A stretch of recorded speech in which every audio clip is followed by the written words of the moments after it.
مسلمان ہونے کے بعد اور کامل ایمان ہونے کے بعد بندہ دوسروں کی خامیاں نکالتا پھرے، خود ہی سوال بنا کر خود ہی جواب دیتا پھرے، یہ ٹھیک ہے جبکہ باقی کوئی مسلک ایکسیپٹ نہ کریں؟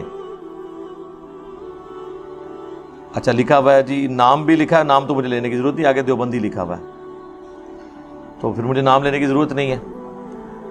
تو پہلی بات ہے کہ جس شخص کا یہ دعویٰ ہے نا کہ وہ کامل الایمان ہو چکا ہے تو اس کی گمراہی کے لیے اتنا ہی کافی ہے۔ یہ تو دعویٰ ان لوگوں نے نہیں کیا جو کامل الایمان تھے، صحابہ اور اہل بیت رضی اللہ عنہم اجمعین وعلیہم السلام اجمعین۔ خود ہی سوال بنا کر جواب دیتا پھرتا ہے تو میرے خیال ہے یہ پرچی آپ کی میرے پاس پہنچ گئی تو آپ کو اس مولویوں کے ایک اور جھوٹ کا جواب مل چکا ہوگا کہ یہ پرچی آتی ہے ہمارے پاس، ٹھیک ہے۔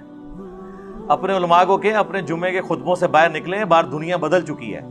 جیسے اصحاب الکہف جب نکلے تھے تو ان کو پتہ نہیں تھا باہر دنیا بدل چکی ہے، وہ غار میں ہی تھے، ان کو کہ باہر نکلے دنیا بدل چکی ہے، اب لوگ یہ بات کرتے ہیں۔ تو یہ سوال ہمارے پاس آتے ہیں، خود بنا کے نہیں کرتے، یہ آتے ہیں، جبکہ باقی کوئی مسلک ایکسیپٹ نہ کریں۔ مسلکوں کے ایکسیپٹ کرنے سے کیا ہوتا ہے؟ مسلکوں نے ایک دوسرے کو ایکسیپٹ نہیں کیا۔ کیا احمد بریلوی صاحب نے دیوبند مکتب فکر کو ایکسیپٹ کر لیا ہے؟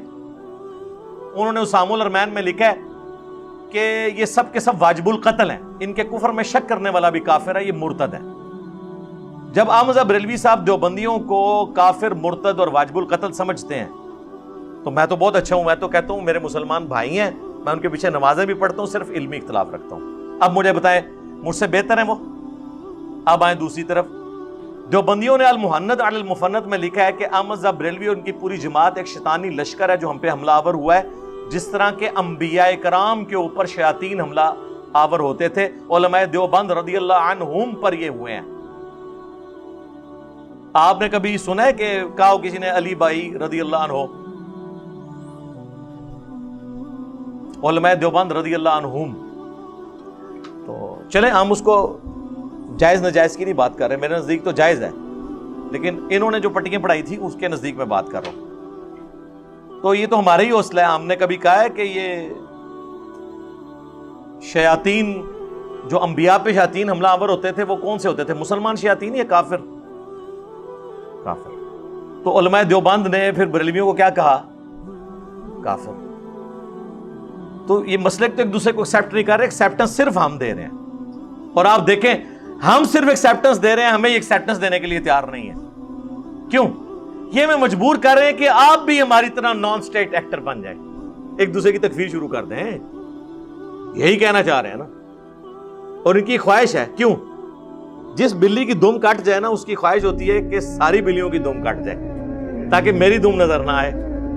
اب ان کو نظر آ رہا ہے کہ جی ہماری دمیں تو کٹی ہوئی تھی، اب لوگوں کو پہلی دفعہ یہ پتہ چلا ہے کہ یار تکفیر نہیں کرنی، ایک دوسرے کے ساتھ پیار محبت سے کو ایگزسٹ کرنا ہے، صرف ایک علمی اختلاف رکھنا ہے۔ اور یہ سب کچھ کیوں نہیں انہوں نے ہونے دیا؟ صرف ایک وجہ تھی، چندہ۔ اگر بریلوی دیوبندی یہ ایکا کر لیں کہ ہم دونوں ایک ہیں، ہمارا کوئی آپس میں صرف علمی اختلاف ہے، ایک دوسرے کے پیچھے نماز بھی پڑھیں گے، تو پھر بریلویوں کا چندہ دیوبندیوں کی مسجد میں جائے گا، دیوبندیوں کا بریلویوں کی مسجد۔ تو پھر آپ سمجھ سکتے ہیں کہ اس پورے سسٹم کا جو بینیفیشری ہے وہ کبھی یہ گوارا کرے گا نہیں۔